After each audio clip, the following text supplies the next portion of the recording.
অন্তর্বর্তী সরকারের প্রধান উপদেষ্টা হিসেবে আজ আমি আপনাদের কাছ থেকে বিদায় নেবার জন্য উপস্থিত হয়েছি। অন্তর্বর্তী সরকারের প্রধান উপদেষ্টা ডক্টর মোহাম্মদ ইউনূস বলেছেন, অন্তর্বর্তী সরকারের ছোট বড় ভালো মন্দ অনেক কথা ভুলে গেলেও জাতীয় সনদের কথা জাতি কখনো ভুলবে না।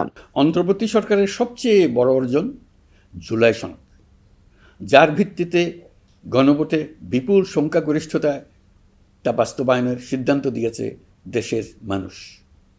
জুলাই সনদের বাস্তবায়ন হলে ফেসিবাদ ফিরে আসার পথগুলো চিরতরে বন্ধ হয়ে যাবে। আশা করব এটা নির্ধারিত সময়ের সীমার মধ্যেই বাস্তবায়ন হবে।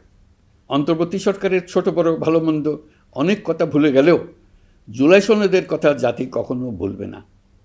এই সনদ রচনা এবং গণভোটে পাশ করানোর জন্য আমি সকল রাজনৈতিক দল, সামাজিক সংগঠন, অধিকার রক্ষা প্রতিষ্ঠান যারা অক্লান্ত পরিশ্রম করেছে তাদের সবাইকে আজ অভিনন্দন জানাচ্ছি। সোমবার 16 ফেব্রুয়ারি রাত 9:15টায় জাতির উদ্দেশ্যে দেওয়া ভাষণে প্রধান উপদেষ্টা এসব কথা বলেন।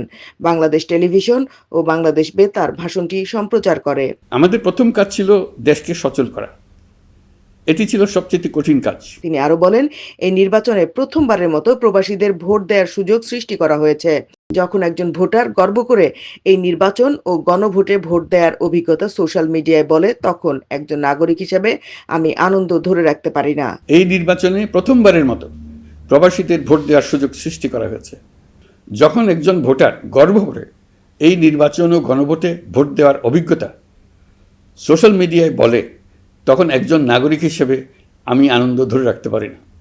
আমি আশা করি এই প্রক্রিয়ায় ভবিষ্যতে আরও অনেক বেশি প্রবাসীরা নিশ্চিন্তে অংশগ্রহণ করতে পারবে। আমি আশা করি এই প্রক্রিয়ায় ভবিষ্যতে আরো অনেক বেশি প্রবাসীরা নিশ্চিন্তে অংশগ্রহণ করতে পারবেন।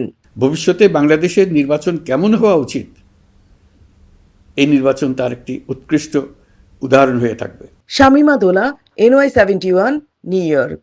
আমার দায়িত্ব থেকে বিদায় নেবার এই প্রাক্কালে আপনাদের সকলের প্রতি আন্তরিক ধন্যবাদ জানাচ্ছি।